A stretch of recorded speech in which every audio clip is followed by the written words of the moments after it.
So it's a new year, and generally what accompanies New Year's is resolutions. Now, I don't know if you're that type of person. I'm not.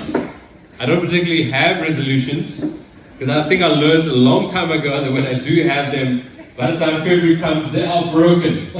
Right? So, but maybe it works for some people, and that's really great. But I heard someone said recently that they are going to give up alcohol this year. And the reason why that surprised me is because this person is addicted to alcohol.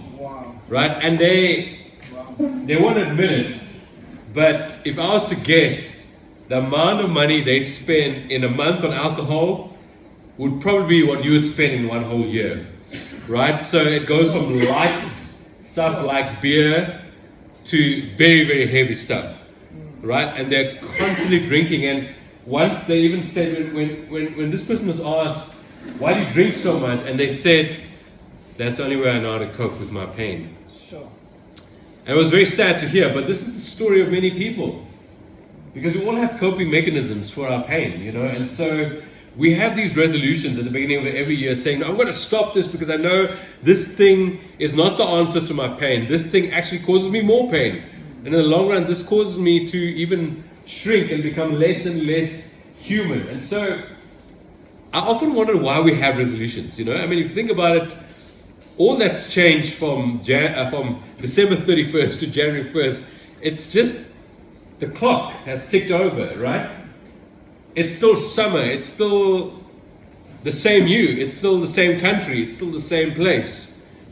But I think it's important to take stock at the beginning of every year, to look at your own life and go, this year I want to start stepping into what God has for me, and I'm going to make the choices that creates room in my heart for God to do the work that He needs to do. So if we want more, and that's why I've titled this short series Much More, because if we want much more, that means there are some things that have to be less, right? And so if we want more of life, more of joy, more of peace, more of freedom, that means there are some things that we continually keep doing that actually keep causing us misery that has to be less. That intentional choice to cut out those things. Because from year in and year out, when we keep making the same choices, then 2026 is going to be the same like 2025 and 2024 and previous years, right? So it's great that a new year has ticked over and we're marking a new year and a new season, but it all depends on the choices that we make. You know, I was faced with a choice in September of 2024, and it's a choice I did not want to make. Because up until that point, for almost 5 years, I'd poured my life into this church, much more than I should have, and it was time to take a step back, and I did not want to take a step back. I was so resistant to that. No matter what the leaders suggested, no matter what my wife said, I was like, no. Even God said it, and I was like, no. And then eventually, I made that choice. Okay, if I wanted more, I needed to step back and actually experience less. Because so much of my life and my significance was wrapped around this church and this community. And so I was even negotiating with the leadership. I said, okay, can I do 1 week on and 1 week off? Maybe that'll help. And they were like, no. And I said, okay, let's take a 3 months sabbatical. Just 3 months will be fine, you know? In 3 months, I'll be right again. And they're like, no. You know, and eventually we settled on 6 months, even though it was so hard for me. But I can promise you that it's one of the best choices that I ever made for myself, because I said yes to life. I said yes to life. I said yes to what God wanted to do in my heart, stepping away from something that was my identity for almost 2 decades. I said yes to life, and the joy I've experienced since then is unreal. And so I believe God has put in front of you some choices that you have to make this year in order that you can say yes to life. It's the same choice that He put in front of the Israelites, His people, after He had rescued them from slavery in Egypt, after He brought them out. It wasn't going to be the end. No, it was actually the new beginning, but He said, I'm putting some choices in front of you now. You've got to choose, right? So this is the text we're in today, Deuteronomy chapter 13. And this is this is the choice that God puts in front of his people. And he says, now listen, right? So when God says, now listen, you got to listen. He says, today, I'm giving you a choice between life and death, between prosperity and disaster. So it's like, man, like I'm giving you a choice between life and death, between prosperity and disaster. And you would think that the choice would be obvious, right? Of course you would choose life. I mean, who would choose death? But in other words, what God's trying to say is that a prosperous future, and I don't necessarily mean material prosperity. I mean, if you as a person are to prosper, it depends on the choice that you make today, right? So the way your future looks like depends on the choices that you make today. And I often say, we can either let life happen to us, I just play a victim, it's just too bad, these things happen to me, or you can begin to create a life for yourself that's worthy of your God, that's worthy of who He is. If you look at some of the creatures that God made, they tend to naturally do things. Like a bee, for example, would naturally create what? Honey. I don't think that a kid bee has to go to a bee school to necessarily learn to make honey. It's just so natural for them. They just do it. Bees create honey. What about beavers? What do they naturally do? Build dams, right? It's not like, that's what they do. It's who they are. What about silkworms? What do they create naturally? Silk, right? So, if all of God's creatures have this natural propensity to create something, what do you think us who are made in the image of God are meant to create? We are meant to create futures. We're meant to create good futures. We're meant to create life-giving, prosperous futures for everyone because we reflect the Creator. We naturally create futures. The only question is whether it's going to be a good one or a bad one.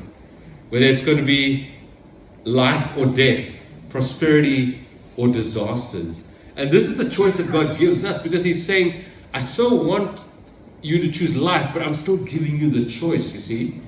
I'm still giving you the choice because when you choose, it's actually the most spiritual thing that you can do. When you think about spiritual things, you think, like, what are we going to do next month? We're going to fast as a church. That is so spiritual, Or when I choose to read the Bible every day, that is so spiritual. When I choose to pray, that's so spiritual. But no, before all of those things comes a choice. So actually choosing is the most natural thing you can do. Because human beings are the only one who can choose something that is different to what we are actually being told. Right? Machines can't do that. Machines are automated to do what is being programmed. But human beings are the only ones who has the will and the reason within ourselves to look at death and to look at life, to look at disaster and prosperity, weigh them up and go, actually, I want life. I want life. But we know that in the history of the Israelites, tragically, they kept on choosing death. And so God has to say this continuously. And then in the next verse, in verse 16, He says, and I command you today, love God, who is your God, walk in His ways, keep His commandments, regulations, and rules, so that you will live. And then He has to express Himself, that you will really live.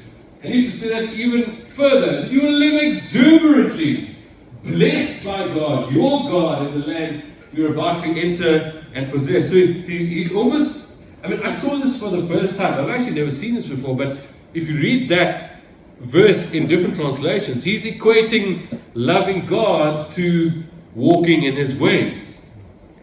Because I don't know if this is news for us, but God is not devoid of love. Right? He's not wanting us to love Him because somehow He's short of it. Because God is love. And within the Father, Son, and the Holy Spirit, that love is complete. It's perfect. It's not like God is short of love, so He has to create human beings in order to love Him back so that He can feel better about Himself.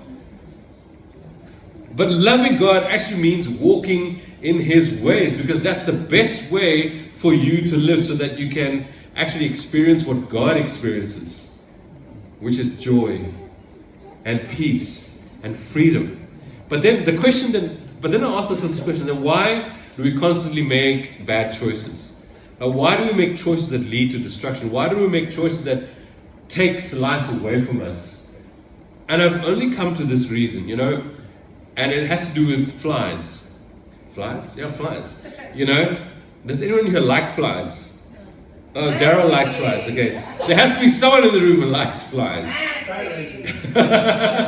But I'd like to know actually, why do you like flies? Because flies were created to get rid of dying meat. Oh, flies are created to get rid of dying meat. Yes. Okay. So without flies, the world would be a stinky place. Oh, someone knows their science really well. But I've noticed, especially with my wife, she absolutely hates flies. I mean, I think there are a few things in this world that she hates more than flies. Probably mosquitoes. But like we have 2 fly swatters in the house. So that with both hands you can be like a fly ninja. Like whoa, like just get rid of them and it's actually easier when there's more, because the more you swipe in different directions, you get rid more of them. But if there's only like 3 or 4, then you have to wait for them to settle on something and then just go wah. But you also have to learn a technique, because if you swipe when you're still far away, the fly's going to fly away. So you've got to wait close enough and just go bah, and it's. But most people hate flies because they are annoying, especially when they land on you. I mean, you can't even stand them around you, let alone them land on you. But there are some very poor people in India and some countries of Africa, and even with little kids, you'll see them, they're sitting there, and flies, tens and tens, probably even hundreds, are not just around them, but they're sitting on them and on their flesh, and it doesn't seem to bother them.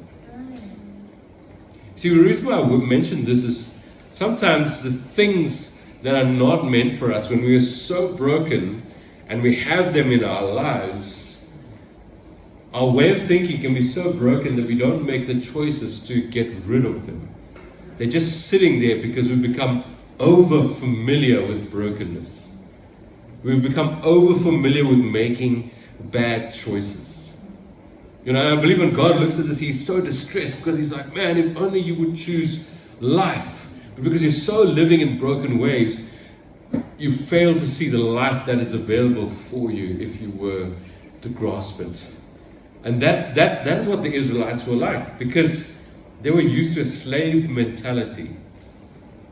For 400 years they were enslaved, and so they just knew nothing better. They knew nothing better for their lives. And so when we read verses 17 and 18, next please brother, thank you. Then God continues and He says, but if your heart turns away and you refuse to listen, and if you are drawn away to serve and worship other gods, then I warn you now that you will certainly be destroyed. You will not live. You will not live a long, good life in the land you're crossing the Jordan. So he's actually saying these things. He's saying, man, I've set before you life and death. The path to life is walking in my ways, which is the way you love me.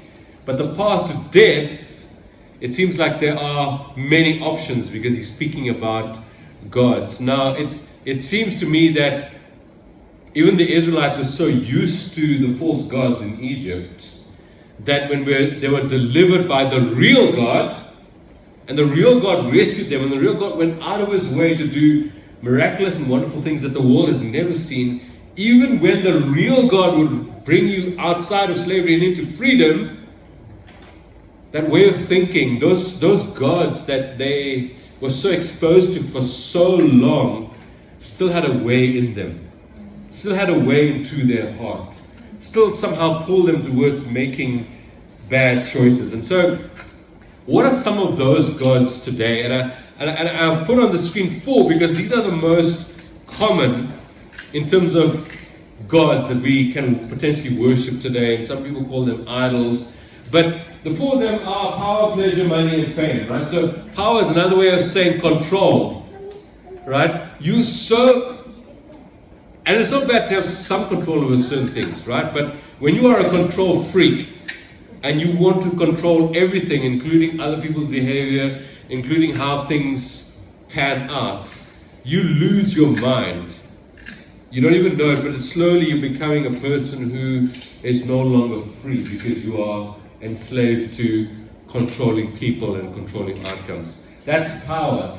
Pleasure. Some people are overly hedonistic, right? So they can't do without pleasure. Like they're constantly looking for it, whether it's in substances, whether it's from the screen, whether it's any form of addiction. It's pleasure. What about money? You know, money. Sure. It's like, I mean, it's crazy. Our relationship with money is so weird. Yesterday, I was shopping at the Pick and Pay, and I was looking at the specials and stuff, and I saw this, 2 liters of oil for 72 rand, and I was like, oh, that's a good thing, So I put the oil in the basket.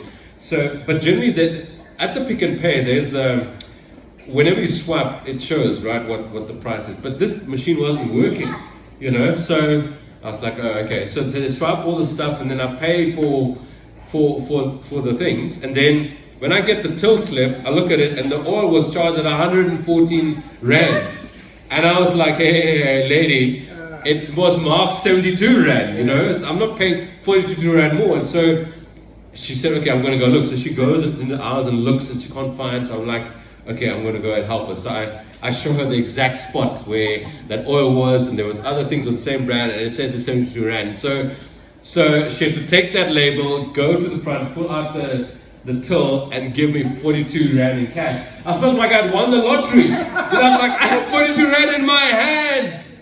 Because I generally don't carry hard cash. I didn't pay. So I felt rich. I was like, 42 rand. Money that I can feel, that I can touch. Ooh, some coins and some notes. But we have this kind of relationship with money, It can so overwhelm us, so consume us. And that's when money becomes a false god. And then fame is another way of saying significance. Like you want to be recognized. You want people to look at you. You want to be known. You want to be renowned. You want other people to laud you and adore you. So, I mean, if you were to be honest, you look at the 4, which is the one that you struggle with the most?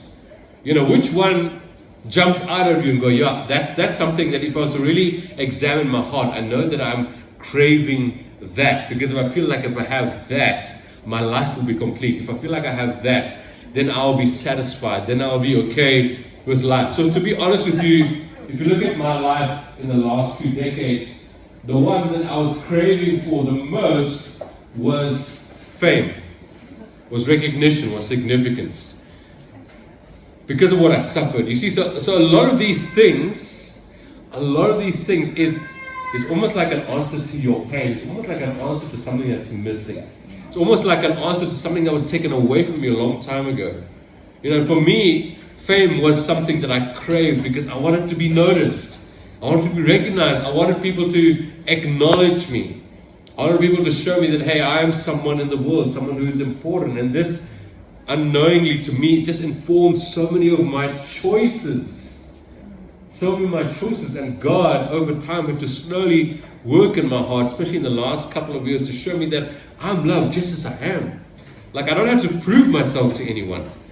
I don't have to have a certain standard of living in order for me to feel that God loves me, or in order for me to feel like I'm someone in the world. So there's always something that we all crave for, that we make choices towards, that just we feel like it helps heals our pain. We feel like it closes that gap. So what is it for you? Because if we were to summarize all of the false gods that we have in our lives, it falls under these 4 ones. So which one is it for you? Because I think the Holy Spirit wants to say to you today that all of these things that you crave for is actually found in Jesus Christ. If you want true power, you need to look at how God uses His power. Right? Because God uses His power to create, but often God restrains His power. Think about it. I mean, at the cross, Jesus said, man, I could just call upon legions of angels and they could unleash judgment and wrath. They could rescue me. But God restrains himself. That's how he uses his power. He uses the power appropriately when it was necessary. When it was necessary to heal, he used his power appropriately. And so when you become a whole person, all of those four things are still in your life, but you learn to use them appropriately so that you're actually experiencing life and not death. You're experiencing prosperity and not disaster. Because even money in itself is not a bad thing, you know. When you learn to use it well, it can actually be used to benefit yourself and your family and the people around you. But what happens when you are like the Israelites who have been rescued by God from Egypt, but you still you're enslaved to certain ways of thinking. And so all of these four things just end up being your false gods. And unfortunately, the Israelites could never get away from their false gods. So what in you needs healing today, friends? Because we're going to do part 2 of this series next week. But where I want to land today is this, that the first choice for us that leads to life is the choice to change your mind. Because God says in Romans 12:2, he says, God changes us by changing the way we think. God transforms us by transforming our mind, by renewing our mind. So I think what God wants you to say to you today is, what is it about the way you think that needs to change? What is it about the way you think about yourself and your life and this future and this year needs to change? Because you can't keep on thinking the same way about life and expect new results, right? You can't keep on thinking the same way about yourself and about God and about the world and expect new things. God transforms us by changing the way we think, by renewing our mind. So what about the way you think needs to change this year? I think for me, what God has been saying to me towards the end of this last year and this new year is this: I want you to think bigger.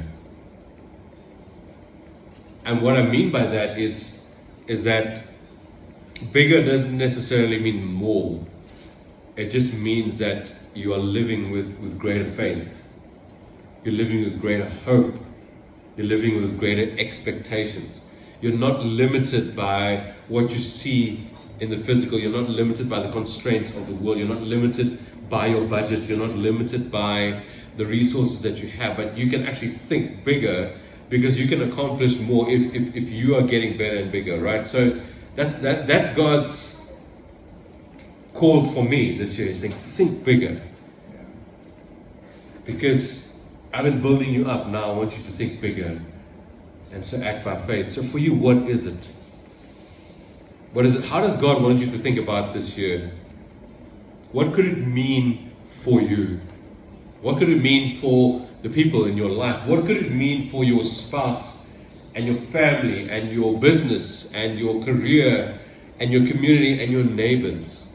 Because the choices that you make today and the choices that you made every single day, every time you wake up, because every time you wake up, you have that same choice. God's saying to you, I've set before you life and death, so choose life. I've set before you prosperity and disaster, choose prosperity. That choice is in front of us every single day. It's not one of those things that you make a choice once and that's it. You know, and that's how sometimes we look at marriage as well. Just because you said, I do on that first day, it doesn't mean that that naturally comes to you every single day. It's a choice you have to make every day. And so it's the most powerful thing you can do. And next week we'll look at the power of the choices that we make, because it really determines how you live your life and how you experience God. So what is God saying to you this year about how you need to change your mind? God wants to do it for you, but you need to partner with Him. He's not going to do everything. Because when you learn to partner with Him, it's like an energy boost. I'm telling you, it's like you've drunk Energade or an energy drink. You're like, oh my goodness, I made that choice, and look at the result of it. It turned out good. And then you make another choice, and you make another choice, and the next thing you know, those choices start to become natural to you. It's like you don't have to think twice about it. It's not like you wake up and go, oh, I have to do those things. It's like, oh my goodness, I wake up and yeah, I want to do those things because I'm experiencing more and more life.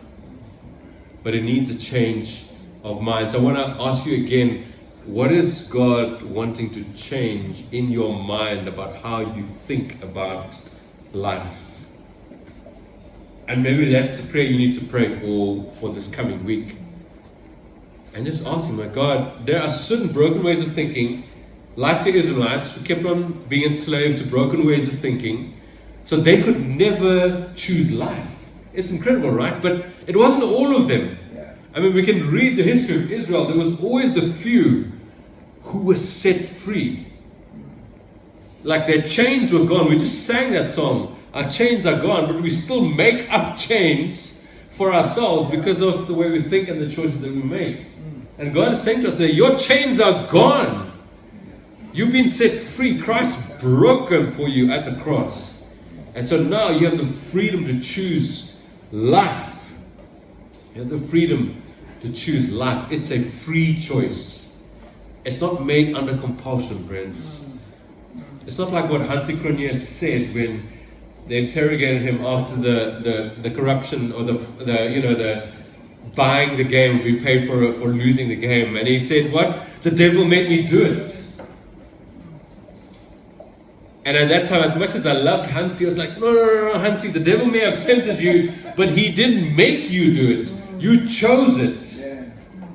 You chose it. You chose it. The freedom of choice, friends, is part of what it means to be human. You have the inherent ability within yourself to weigh things up and go, I know if I choose those things, it's going to lead to a better life for me and for those around me.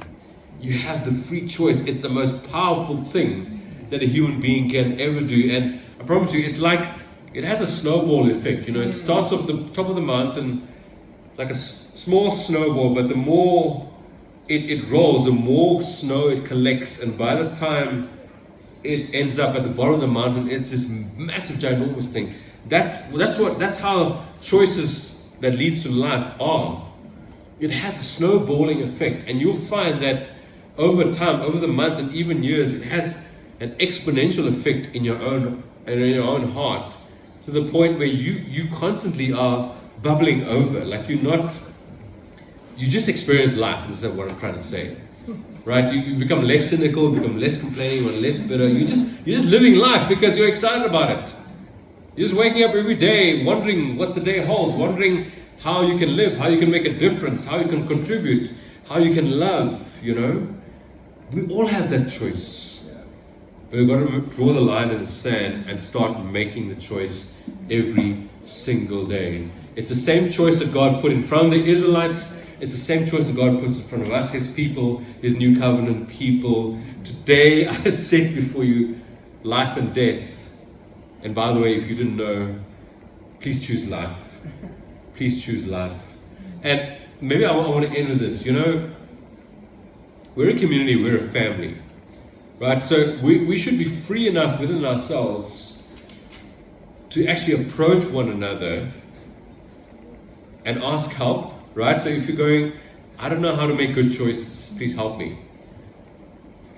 Approach your elders and go, man, I feel like I'm stuck in this cycle every single year where I'm not experiencing the life that Jesus has for me. Help me to make good choices.